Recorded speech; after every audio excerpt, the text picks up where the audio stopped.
Hello, welcome to CHGO Fire, and what a difference a week makes. A week ago, Brian Gutierrez had his best game of the season amid reports he might be going to Italy. This past week, he had a total howler, cost himself and his team because he's suspended again.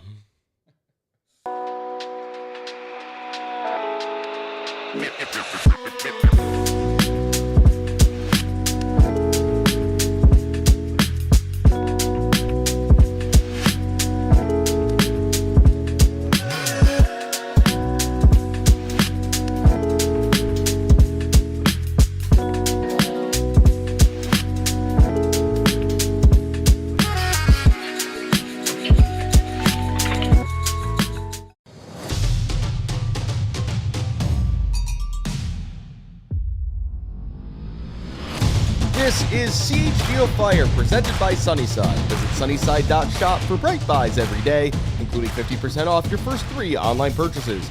Enter promo code HICHGO at checkout to qualify. Exclusions apply. Sunnyside Cannabis Dispensary. Bright buys every day, only for 21 and older or Illinois medical card holders. I'm Alex Campbell. Thanks for watching on YouTube or listening wherever you get your podcasts. And we have a debut on the show today. Another guy who, much like our former guest, Alex Calabrese, continues to bring the average age in the Fire press box down even further, compensating for old guys like me. Kiril Anastasov, Chicago Sports Nation, thanks for being here. Glad to have you on the show. Thank you very much. It's an honor to be here, Alex. So, I don't think anybody who follows this team is going to be surprised that today's episode is going to highly focus on one Brian Gutierrez, because it's been a very Jekyll and Hyde last 10 days for Guti, and we're going to talk about that by way of going through the last 2 MLS games, because he was a starring figure in both of them for very different reasons. Fire 4, Charlotte FC 1.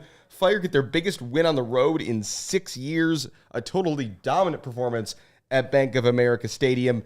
We start, Kiril, with Jonathan Bamba scoring an absolute banger in the 42nd minute, which has to be the leader in the clubhouse for Fire goal of the season so far. No, absolutely. And I mean, it broke up a rhythm. It was a slow game to start. The Fire were a little sluggish out the gates, but then out of the blue, you see the magic that Bamba can provide. And that's the sort of quality of a player that's played in 2 of the top 5 leagues in Europe. He's a high-quality player. That's a beautiful strike. He does catch Kalina a little flat-footed, but beautiful goal nonetheless. Definitely emblematic of the sort of thing Bamba's going to bring to this team.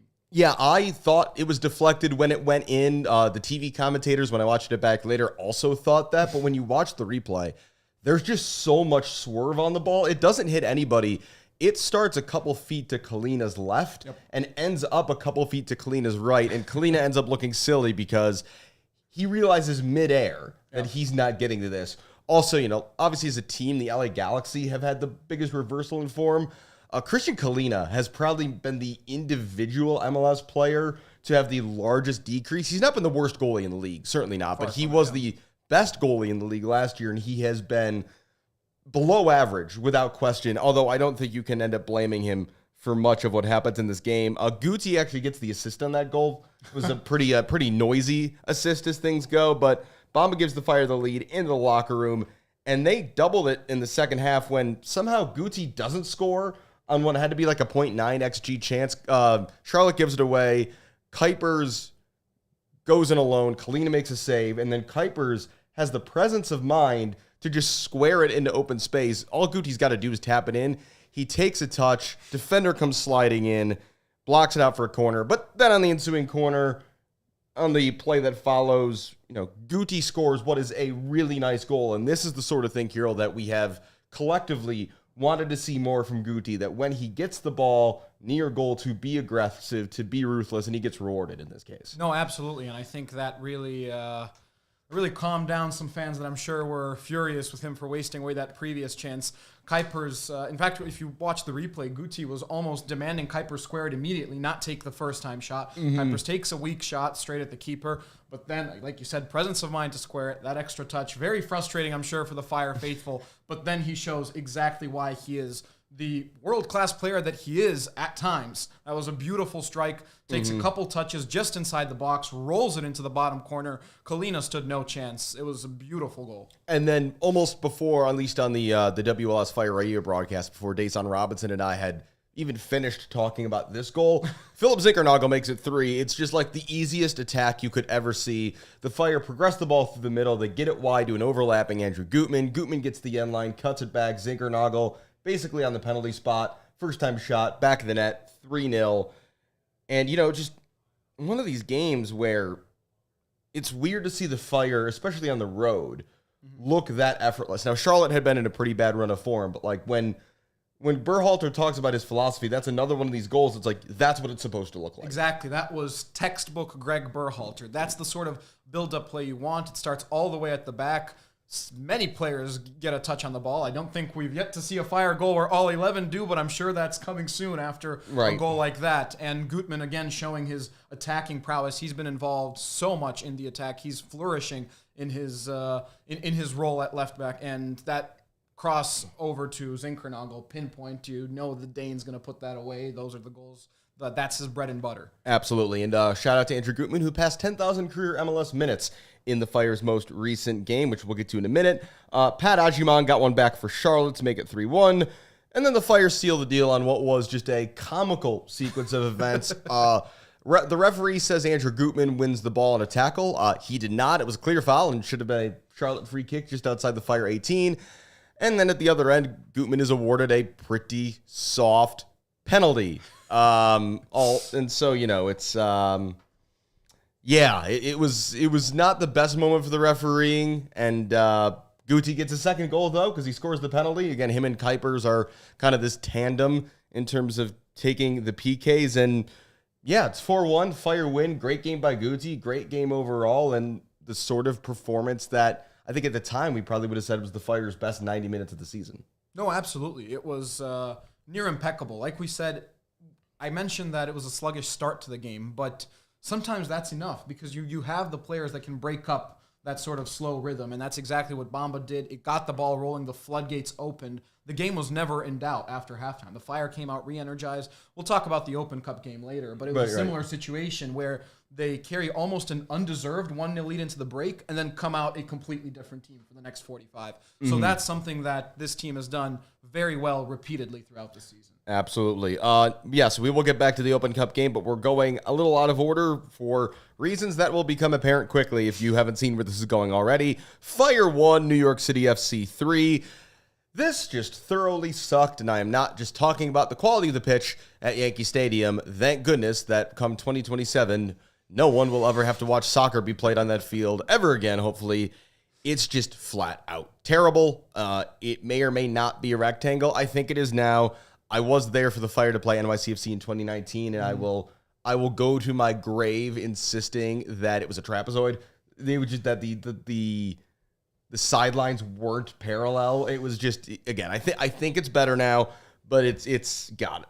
No one likes this field. No one likes watching this. No one likes playing on it. Anyway, it's a pretty boring game early. Not a whole lot happening. Before then, it just explodes, and it starts with the Zinkernagel goal, a really nice finish, almost a pass into the bottom corner from 20 yards out. After, looking like he had to get used to the pace of the league in the opening few weeks, Philip Zinkernagel was not supposed to be a guy who, at this point in the season, I don't think the Fire assumed he would be a lockdown, unreplaceable starter, but that's what he is. You've got to play him as many minutes as you can at this point. No, and I'm in love with his game, and I think anybody who's watched the Fire this year will say the same exact thing. Philip Zinkernagel might be the best bang for buck addition to this team this year. We've had obviously some really great transfers bringing in that have transformed this side to Berhalter's liking, but Zinkernagel has been a spark throughout. That's his third goal in 3 games across all competitions. And he's shown so many levels to his game. We see solo goals from him. We see first-time shots from him that end up in the back of the net. Just an incredible all-around player. He is the quintessential winger, and he's put Marin Haile-Selassie almost permanently on the bench, which didn't seem like a big possibility at the start of the year. Yeah, we'll have to see what the Fire do in the summer window, even if it looks like they are not going to get Kevin De Bruyne. Most reports in Europe, including a report from ESPN, say that De Bruyne to Napoli is basically done, which when you look at the celebrations in Naples over the past weekend for their triumph in Serie A, I can't blame anybody for wanting to go play there. Also, we got pictures today of Antonio Conte and Scott McTominay meeting the Pope Yes, that's a Chicago reference. We're going to get that in there every single time. Ironically, the rest of the Napoli coaches and squad are going on a little pro-season tour in Southeast Asia. So they were playing a game there today while Conte and McTominay were meeting the Pope. I'm sure nobody is salty about that. But no, I mean, when you looked at the start of the year and it was like, oh, the Fire are going to add another big piece in the summer, the assumption looking at the roster was, oh, Zinkernagel's a placeholder. That they're going to go add somebody to replace him. And I don't think anybody's putting him on the bench right now. I mean, as we'll come on to here, I think Guti is the guy who's probably much more in the crosshairs than anybody. Bamba could use some pressure on him, and Kuipers is unbenchable, but also please sign another striker for the love of God. Anyway, before it gets real silly, Alonso Martinez then misses a sitter, like worse than the Guti one from the Charlotte game. Yes, the ball is bouncing, but like he's 4 yards out. The ball's at about knee height. You don't have to hit this hard. Chris Brady's out of frame. He's floored completely. Yeah, and Martinez blazes it over into the first base side stands. And then he hits the crossbar about a minute later, and then Guti gets sent off. He makes what initially is a really reasonable challenge. He's going for a ball, it's shoulder to shoulder, and then once the contact has basically ended, he decides to just throw a right elbow into the chin of Aiden O'Neill. Ref sees it right away, didn't need VAR, didn't need anything, straight red card, sending off. Just by the book, that's going to be a 3-game ban. Because, again, he's sent off under violent conduct. We have heard nothing about the Fire appealing this suspension, and as we'll get onto with Greg Berhalter's thoughts on it, I don't think the Fire were planning to appeal this because I think they want this to be a teachable moment. Before we get to what Greg said, Kiril, what was your initial reaction as this play unfolded? I mean, I was really disappointed. We all know the quality that Brian Gutierrez possesses. This is his 4th season now as a mainstay in the Fire 11. He's a fantastic player, so much talent, brings so much going forward. This year been huge on the defensive end as well, but he cannot keep costing his team games in this way. This is his 2nd violent conduct red card of the season, and for a young player, that's just unacceptable. This is a major learning moment. We'll get into Berhalter's quotes. He said he put it better than either of us can. But for Gutierrez, the time is now to refocus, figure out why this keeps happening. It's almost a bit of overconfidence. It just seems like that elbow's permanently trailing, frustration at having lost possession, and it's just inexplicable. It cost the team the game. It was a major turning point. Yeah, I mean, I think, again, New York had been playing better. And, do the Fire definitely get 3 points in this game if Guti doesn't get sent off? No, but I'm pretty confident they don't lose it. And for those of you watching on YouTube, we actually have an ability to visualize a bit here the time Guti has missed this year. And, you mentioned that this is his 2nd violent conduct. Guti's lucky that the game against Columbus only got him a 1-match ban because that wasn't seen on the field. That was an instance of where the MLS disciplinary committee came in midweek and suspended him a game. If that gets given as a red on the field, maybe it gets appealed down to 2, but that could have been 3 as well. He missed a game going to men's national team camp where he then got hurt and didn't play and missed 2 more games after that. He will now miss the next 3. Guti has 5 goals in the 10 games he has played this season, which kind of illustrates the whole problem with losing him. It's stupid, it's frustrating, it's repetitive, and Greg Berhalter's quotes, I have to imagine, are a bit, shall we say, influenced by the fact that this is not the first time Greg Berhalter has been dealing with a young mercurial, easy for me to say, kind of ill-behaved young man who plays attacking midfield. Men's national team fans, you know what I'm talking about. And I think you can kind of hear it here. Quote, what I would say is that we hurt ourselves, and for Guti to make that action, put his whole team in jeopardy, really put us behind the 8 ball. 3rd game this week, some fatigue in the legs and a lot of travel, and I think for a player to do that is irresponsible. So anything that happens after that point is a moot point, saying that, the rest of the game, throw it out. This is an example of us really hurting ourselves in a situation where we had good control of the game. He then later goes on to say, quote, but for Guti, this has to be a learning experience. This isn't the first time something like this has happened. He got suspended in the Columbus game after the disciplinary committee looked at the play, a very similar type of play. He needs to do some soul searching, and he needs to figure out why this is recurring. we don't get a whole lot of, in MLS generally, and I mean, the Fire, Berhalter, for a coach to multiple times in a post-game press conference kind of go out of his way to call out a player by name. We don't see that often, but this is deserved, and I think this is going to be interesting to watch over the coming weeks, given that Berhalter has kind of thrown down the gauntlet here. And credit to him for not mincing his words. It's something I think fans will really appreciate, to see a coach be so blunt. And it's not a matter of publicly insulting Gutierrez or anything like that. It's simply to express faith that this will be addressed. And now Gutierrez is a professional. He's a top-notch player. He's someone who has definitely the state of mind and the quality to recover from this. Now, I misspoke earlier. It wasn't a red card against Columbus, but a disciplinary suspension for violent conduct. So Berhalter emphasizing that this is a repeated act is very important, because once this happens twice, there's something seriously wrong. And that's where the soul-searching aspect comes in. It's also interesting that this comes on the heels of him not being included in the training camp ahead of the Gold Cup for the men's national team. A lot of people thought he was going to get a call into that. Well, he doesn't, and then this happens. So again, though, at this point, the Fire are still winning this game, and they took the lead in halftime, 1-0. And then Leo Barroso gets subbed in to make his return to action, which, having Barroso back, broadly speaking, incredible news. Yeah. Great news, good thing. He gets absolutely rinsed on both goals. The first one, he just loses Justin Hack, who does the very simple thing of pass ball, then run behind defender's shoulder, wide open to send in a cross that gets hammered in for the equalizer. And then Barroso, 5'5" of him, tries to head a ball clear. He totally whiffs it, and then scuffs trying to clear it later. And then Hannes Wolf just scores a beauty of a curler to give them the lead. And then if this game wasn't dumb enough already by this point, Jay Davila gets sent off for a second yellow card penalty. It's a bad call, and I will preface this by saying Davila has not been good. No, he has struggled. He has been pretty bad, but this was not a foul. He wins the ball. The broadcasters clocked it immediately, that they were like, yeah, that's not a foul.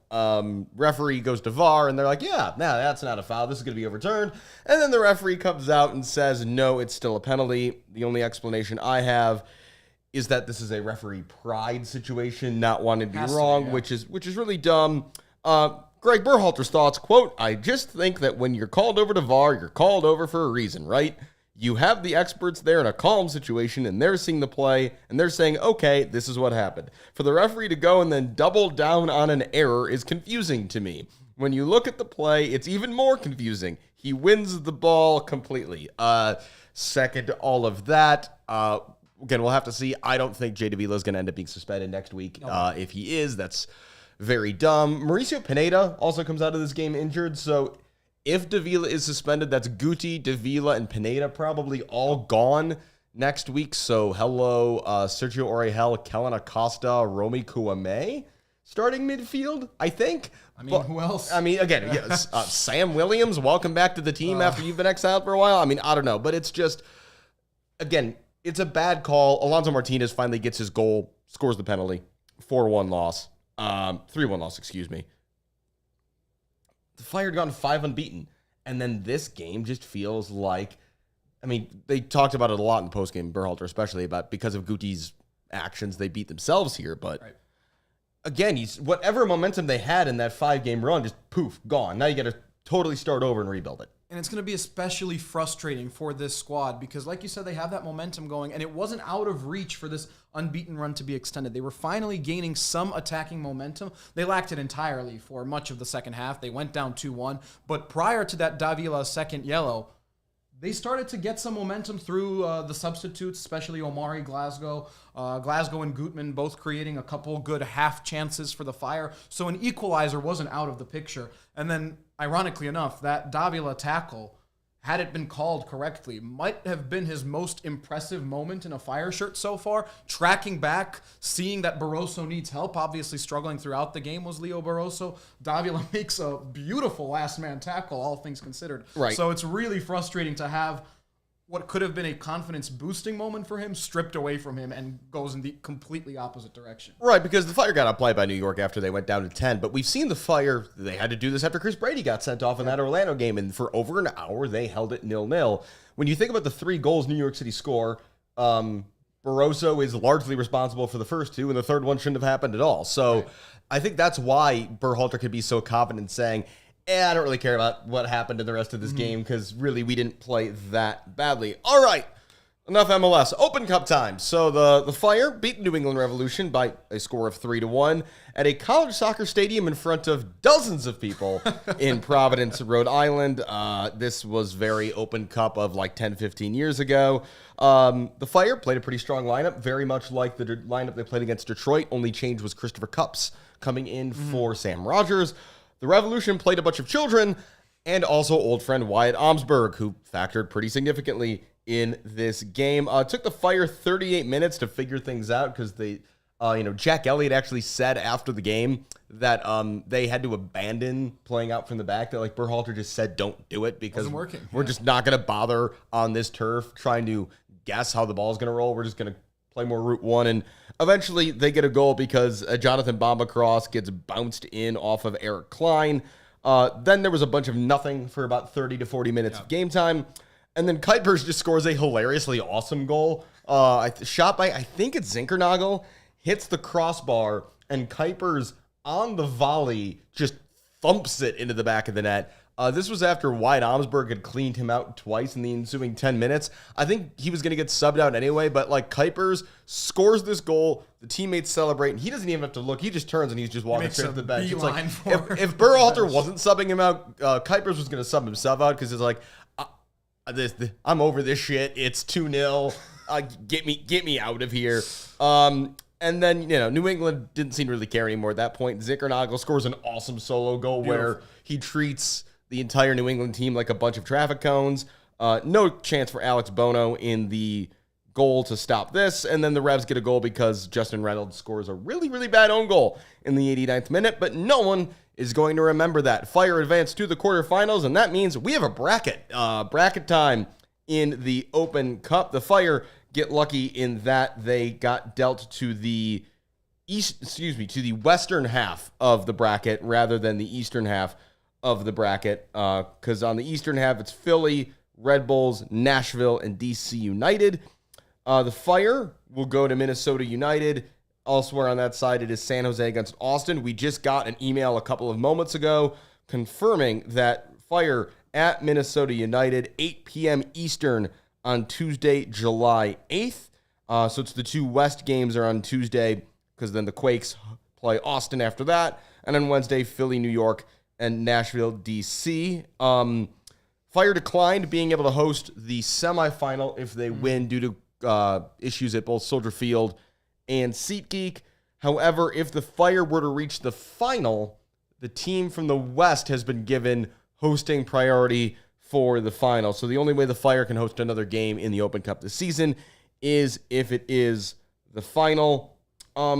Kiril, when we look at the bracket, when we think about the teams that are left, the Fire's path, what do you think is a fair expectation for what the Fire should do in the rest of this tournament? They've said it throughout the season that the Cup is as much of a priority as the league, and I think this is a team that has been starved for trophies for so long. No silverware since 2006, no final appearance since 2011, if I'm not mistaken. So I think the goal has to be to win the entire thing. Minnesota might be the toughest test on the route to the final. They're not an easy quarterfinal opponent, though I'm sure Fire fans will be thrilled to avoid Nashville, to be placed in the opposite half from Nashville. Yeah, at least for now. And they're going to see them in a couple of weeks anyway. So, yeah, that memory is very fresh. But, yeah, I mean, Minnesota's a tough test because they're another, again, it's not a surprise that the teams taking it seriously are the teams who are still here. Right.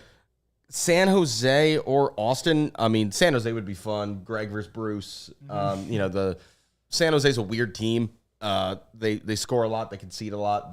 Their goalkeeper is out for the foreseeable future, and they can't stop anything without him.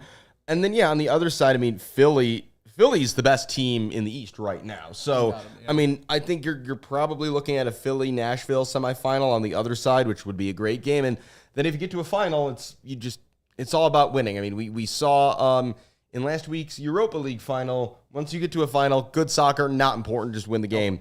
Although, if you play as bad as and ugly as Manchester United did, then, you're probably not going to win. Anyway, if you're curious, the MLS games either side of the quarterfinal are at Cincinnati 3 days before, and then home versus San Diego 4 days after. So it'll be interesting to see how Berhalter approaches that. Do you stick with the normal MLS 11 against Cincinnati as much as you can and play the same-ish team you've played in the Open Cup so far against Minnesota? Do you pre-rotate a bit? I'm interested to see where all of that ends up. All right, we got a few minutes left, and I did want to touch on the Fire's next home game, which is June 14th against Nashville SC, where they will, of course, attempt to atone for that total disaster of that 7-2 loss down at Geodis Park a few weeks ago. This is the return of the Stars Fire doubleheader. This is a thing that, of course, started a few years ago. Made a whole bunch of sense, if I'm remembering right. I know the Stars played San Diego because there was a bunch of people there just in Alex Morgan jerseys. And then the Fire, I want to say they played Orlando, but I can't be absolutely certain about that. It was a big crowd. It was a fun day, all things considered. Lots of good came out of that. And then Stars ownership changes, can't get themselves together, just can't. We're struggling to do much of anything, and still are struggling, as we'll cover later today in CHGO Stars. You should join us live on YouTube for that if you're watching live right now on the CHGO YouTube page.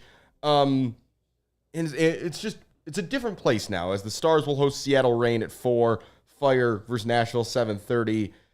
It is kind of strange, though, Kiril, how things have flipped, because I've heard a few fans talk about how, if you go back several years, when the Fire were just awful, the then Red Stars being good and being fun and having people like Sam Kerr, Julie Ertz, Vanessa DiBernardo, Yuki Nagasato, those Casey Kruger, those teams, Alyssa Nair still around, but they were, if you were, for the diehards especially, that was kind of a respite from the malaise that was the Chicago Fire experience. Now it's the opposite. The Stars are borderline unwatchable, and the Fire, while not solidly good yet, the Fire are the exciting team to watch. They're an entertaining team. They're the interesting team to watch. And yes, even when they lose, it's good TV. It's made for some excellent games throughout the season. They're a high-scoring team, but they're also a team that concedes a lot. If you're a neutral fan, turn on a Chicago Fire game and you'll enjoy it. As for the Stars, WSL playoffs mainstays for most of their history. And then now they're on track to finish actually way worse than what was already a disastrous season 2 years ago. It's not been pretty for the Stars. So hopefully this game can provide some sort of spark, maybe playing in front of a larger crowd, maybe being in that city environment, some sort of spark for a squad that simply has so many gaps. And again, I've harped on this a lot. If this is the step towards, again, the eventual logical solution for everybody is that these two teams are going to play in the same building someday. We don't know how soon that's going to happen because, yay, Chicago red tape as far as a Fire stadium is concerned. Apparently, it doesn't matter if you know where you want to put it and you have all the money to do it. There's a lot of other stuff that has to happen first. Even if you have the top-level politicians on board, you've got to make the local people happy too. So, yeah, that's going to be interesting to see. Again, for the Stars, this is kind of looking like it's going to be a lost season. But to your point, if they could, against Seattle, put on a good performance, maybe win that game. And again, they're dead last right now in the NWSL, not only in the table, but also in attendance. Mm-hmm. And so anything that can go their way would be a nice break. And then again, if the Fire could top it off with, avenging Nashville, that's going to be a really, I think, watched game by a lot of Fire fans and around the league. It's like, okay, hey, these guys beat the crap out of you last time. What are you going to do about it? Again, the Fire road trip's not done yet. DC United is up next, just confirming the rest of their upcoming schedule, as I neglected to write that down ahead of time. I know Orlando is up next, then DC. So after that 0-0 game a few weeks ago, Fire go to Orlando, who are in really good form. They have won every game they have played since that 0-0 draw with the Fire. I believe they're at least unbeaten. And then DC United, who, of course, drew with the Fire early in the season thanks to a ridiculous bicycle kick goal. Just stop Christian Benteke. you will win that game. That's then, of course, followed by the Nashville, Philadelphia, Charlotte 3-game homestand. That is going to do it for this episode, though, of CHGO Fire. A reminder that if you're watching live on YouTube, CHGO Stars is next. You can join Leslie Ryder and I for that, or if you're listening wherever you get your podcasts, please go listen to that show after you listen to this one. Kiril, Anastasov, thanks for coming in studio. Great to have you on the show. We'll do it again sometime. It was a pleasure. Shout out to Joey behind the scenes. I'm Alex Campbell. We'll see you next time on CHGO Fire. We all silly like the mayor.